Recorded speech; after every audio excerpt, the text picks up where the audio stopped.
India post office GDS यानी ग्रामीण डाक सेवक जीडीएस के पदों पर जो नई वैकेंसी आई है 2024 की, तो बात करने वाले यहाँ पर कितने मतलब कि कितनी वैकेंसी है, क्या क्या क्राइटेरिया होने वाले, क्या एलिजिबिलिटी एज लिमिट क्या होगी, फीस क्या होगी, और हम भाई सब किस तरह से फॉर्म अप्लाई कर सकते हैं, और सबसे इंपॉर्टेंट बात कि अब भाई सब क्या क्या डॉक्यूमेंट होने वाले, ठीक है। तो और हाँ, सबसे ये भी इंपॉर्टेंट होगी लास्ट डेट क्या होने वाली, भाई लास्ट डेट हमें अगर मतलब पता चल जाती है वो हमारे लिए काफी बेहतर होगी। तो ये सारी बातें आपको इस वीडियो के थ्रू मिलने वाली, वीडियो बिल्कुल भी स्किप मत करना, सारा प्रोसेस आपको मैं समझाने वाला हूँ कि कैसे कैसे हमें फॉर्म अप्लाई करना और कब तक हमें फॉर्म अप्लाई करना, जिससे हमारे चांसेस कुछ ज्यादा बन जाए, ठीक है।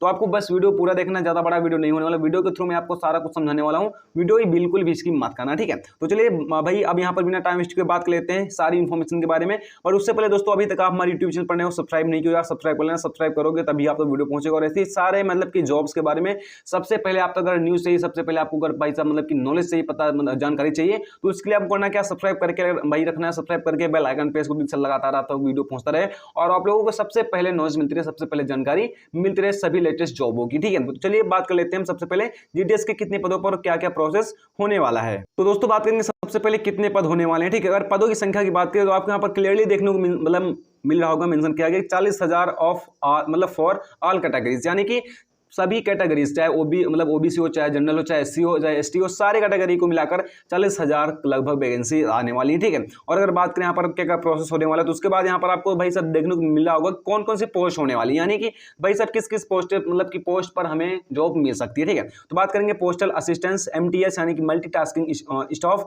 उसके बाद ग्रामीण डाक सेवक, उसके बाद पोस्टमैन, मेल गार्ड और सॉर्टिंग असिस्टेंस। ये दोस्तों आपको 6 मतलब की पोस्ट मिलने वाली है। अब 6 में से आपको कौन सी चाहिए आप लोग यहाँ पर, और हाँ सारे मतलब की सारी स्टेट्स, ऑल स्टेट्स के लिए आप लोग सारे मतलब ऑल इंडिया में आप लोग कहीं से भी हो ये फॉर्म अप्लाई कर सकते हो, ठीक है।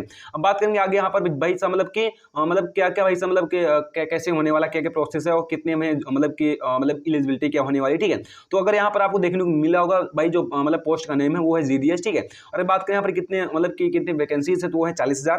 अगर बात करें एलिजिबिलिटी तो वो है 10th पास, ठीक है। और अगर आपको भाई सब सैलरी की बात करें तो आपको 21,700 से 69,100 रुपए के बीच में आपकी सैलरी होने वाली, ठीक है। और अगर बात करें जॉब लोकेशन तो ऑल इंडिया से आप लोग कहीं भी से भी फॉर्म अप्लाई कर सकते हो। अगर आपको इनकी मतलब फॉर्म अप्लाई करना है तो उसके लिए आपको भाई कहां पर जाना है, किस वेबसाइट पर आपको जाना है, indiapost.gov.in पर, ठीक है। यहां पर आप लोग मतलब इस भाई वेबसाइट से जाकर आप लोग इजीली ये फॉर्म फिलअप कर सकते हो। बाकी फॉर्म कैसे फिलअप करना है इसके लिए भाई साहब अलग से वीडियो आएगा कि हमें फॉर्म कैसे फिलअप करना, क्या क्या हमें चाहिए, क्या भाई कैसे कैसे में क्या करना होगा। तो उसके लिए आपको मैंने बताया सब्सक्राइब कर लो और आप तक वीडियो पहुंच जाएगा, और आपको ऐसी सारे मतलब की सारी जॉब्स के बारे में, सारे फॉर्म के बारे में जानकारी मिलती रहेगी, ठीक है। अब चलिए बात कर लेते हैं भाई स्टेप 2 अप्लाई, यानी कि अप्लाई हमें कैसे करना है। तो यहाँ पर आपको जो भाई साहब मतलब कि जो आपको 5-6 स्टेप दिए गए इनको आप लोग अच्छे से यहाँ पर भाई ध्यान से पढ़िए, और चलिए हम देखिए आपको समझाते हैं, ठीक है।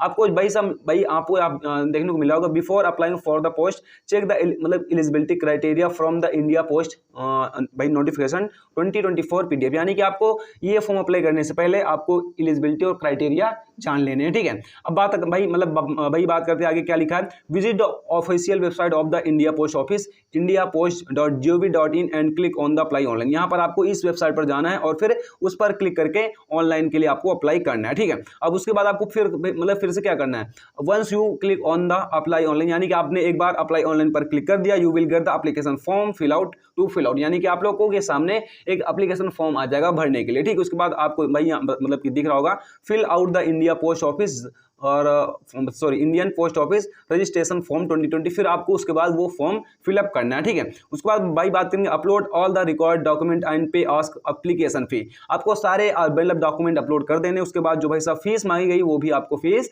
पे कर देनी, ठीक है। अब अभी बात करेंगे हम फीस कितनी होने वाली, ठीक है। उसके बाद आपको यहाँ पर देखने को मिला होगा once you fill out the entire form, यानी कि आपने जो भी यहाँ पर जो भी भाई मतलब कि फॉर्म ने मांगा है वो आपने सभी कंप्लीट कर दिए यानी भर दिए हैं। उसके बाद सबमिट द रिक्वायर्ड मतलब डॉक्यूमेंट्स, और आपने सभी जो भी मतलब डॉक्यूमेंट है वो भी आपने भाई साहब कंफर्म कर दिया यानी कि सबमिट कर दिए हैं। एंड पे द एप्लीकेशन फीस, और आपने फीस भी भाई साहब मतलब कि क्या हो भाई मतलब कटा दी या फिर आपने पे कर दी, ठीक है। एक तौर पर आप लोग बोल सकते हो पे कर दी, यानी कि आपने फीस पे कर दी है। Then finally you can successfully print out the application form, मतलब कि तब आपने देखिए सिंपल बात, आपने फॉर्म भाई साहब फिल कर दिया, ठीक है। जो भी मतलब डॉक्यूमेंट भाई आपसे मांग गया था वो भी आपने दे दिया, फीस भी आपने पे कर दिया, तब आपके सामने भाई मतलब सक्सेसफुली आपके सामने सफलतापूर्वक एक प्रिंट आउट निकल मतलब कि आप लोग ले सकते हो, उस एप्लीकेशन फॉर्म का आपको प्रिंट आउट मिल जाएगा, ठीक है। ये था दोस्तों फॉर्म मतलब भरने का क्या था प्रोसेस। अब बात करेंगे यहाँ पर क्राइटेरिया क्या क्या होने वाले हैं। तो आपको एक बात ध्यान देने भाई साहब क्या क्या आपके पास होनी चाहिए। तो एक बात आपको ध्यान देने की मतलब कंफर्म कि आपके पास भाई कम से कम 10 मतलब क्लास 10th में आपको 50% आपके होने जरूरी है, ठीक है।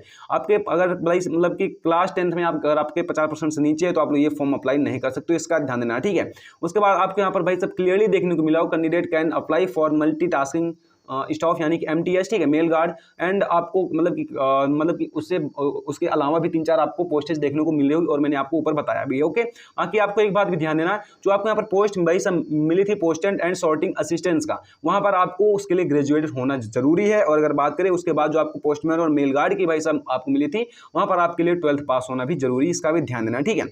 अब बात कर लेते हैं हम अपनी एज लिमिट की। तुम्हारी एज लिमिट जो है दोस्तों वो मिनिमम होने वाली 18 साल और मैक्सिमम होने वाली 40 साल, यानी कि 40 साल के अंदर आप लोग अगर हो तो ये फॉर्म अप्लाई कर सकते हो। अब बात करेंगे यहाँ पर कौन सी पोस्ट के लिए कितने आपको एज होनी जरूरी है, ठीक है। तो अगर बात करेंगे पोस्टल एंड सॉर्टिंग असिस्टेंट्स के लिए कम से कम 18 और मैक्सिमम 27 साल है। पोस्टमैन के लिए 18 से 27 है। MTS के लिए 18 से 25 है। ग्रामीण डाक सेवक यानी GDS के लिए 18 से 40 साल एज रखी गई है, एज लिमिट, ठीक है। अब बाकी बात करेंगे यहाँ पर आपको अगर एज रिलैक्सेशन चाहिए उसके लिए आपको यहाँ पर एक बात मतलब कि आपको देखने को मिल जाएगा, SC और ST वालों के लिए 15 साल की है, OBC वाले के लिए 13, UR PWD के लिए आपको 10 साल है, ठीक है। OBC के लिए 3 साल और SC और ST के लिए 5 साल एज रिलैक्सेशन रखा गया है, ठीक है। अब आगे यहाँ पर बात कर लेते हैं हम भाई एप्लीकेशन की फीस क्या होने वाली है। अगर फीस की दोस्तों बात करें तो आपके यहाँ पर क्लियरली देखने को मिला होगा कि भाई साहब मतलब कि UR EWS OBC के लिए आपको 100 रुपये, बाकी ST ST के लिए नॉट रिक्वायर्ड, आपको यहाँ पर कोई भी फीस जमा नहीं करनी है, इसका ध्यान देना, ठीक है। ये और हाँ बाकी आप लोग कैसे यहाँ पर पे कर सकते हो, तो आप लोग ऑनलाइन पे करना है, क्रेडिट कार्ड, डेबिट कार्ड या फिर नेट बैंकिंग, ई चालान, UPI कहीं से भी आप लोग ये फीस पे कर सकते हो, ठीक है। अब बात करेंगे आपके पास क्या क्या डॉक्यूमेंट होने जरूरी होंगे। तो आपके पास जो भाई सब डॉक्यूमेंट लगेंगे वो आधार कार्ड, 10th पास सर्टिफिकेट, 12th पास मतलब कि सर्टिफिकेट, फोटोग्राफ यानी कि फोटो, उसके बाद डोमिसाइल सर्टिफिकेट यानी कि निवास का आपको प्रमाण पत्र चाहिए, उसके बाद एक सिग्नेचर, इवन आपका कास्ट सर्टिफिकेट भी लग सकता है, इसका ध्यान देना, तो उसको भी आप लोग रेडी करके रखना, ठीक है। अब अगर बात करें यहाँ पर सिलेक्शन प्रोसेस की, क्या सिलेक्शन प्रोसेस होने वाला, तो भाई एक बात ध्यान देना, ये है जो भाई साहब मतलब वैकेंसी आती है ये आपको मेरिट बेस्ड होने वाली, यानी कि मेरिट के अकॉर्डिंग ही आपको यहाँ पर सिलेक्शन होगा। और 2 फेज में होता है, एक होता है मेरिट बेस्ड और भाई साहब मतलब कि जो भाई साहब दूसरा फेज होता है वो होता है डॉक्यूमेंट वेरिफिकेशन, ठीक है। तो आपको 2 फेज में ये भाई साहब कंप्लीट होती है जॉब। आके आपको ऐसे ही सारे जॉब्स के बारे में सबसे पहले आपको जानकारी चाहिए, तो उसके लिए आपको सब्सक्राइब करके रख लो, सब्सक्राइब करके बेल आइकन प्रेस करो, इससे लगातार आप तक वीडियो पहुंचता रहे और भाई आप लोगों को सबसे पहले ये जॉब्स की सारी नोटिफिकेशन यानी कि सारी बातें आपको मिल सके, जानकारी मिल सके, ठीक है। तो भाई चलिए तब तक के लिए जय हिंद, फिर मिलते हैं नए वीडियो के साथ। बाकी हाँ आपको मैंने एक बात बतानी भूल गई कि भाई साहब ये जॉब्स की जो भाई साहब लास्ट डेट हो क्या होने वाली दोस्तों। अगर भाई लास्ट डेट की बात करें तो आपको अगस्त में शायद ये भाई मतलब वैकेंसीज हैं कंफर्म आने वाली है, ठीक है। और जो इसकी लास्ट डेट होगी फर्स्ट वीक के पहले आपको ये फॉर्म फिलअप कर देना है। तो जैसे ये भाई सब वैकेंसीज आएंगी कंफर्म मैं आपको इसका मैं अपडेट वीडियो में दे दूंगा, ठीक है। तो उसके लिए मैं आपको बार बार बता दूं कि सब्सक्राइब करके रखो, तभी आप तक वीडियो पहुंचेंगे, ठीक है। तो आपको भाई अगस्त के फर्स्ट वीक में ये वैकेंसीज कंफर्म आ जाएंगी और फर्स्ट वीक के अंदर आपको फॉर्म फिलअप कर देना है, वही आपकी लास्ट डेट होने वाली, इसका भी ध्यान देना, ठीक है। तो चलिए तब तक के लिए जय हिंद, फिर मिलते हैं अगले नए वीडियो के साथ।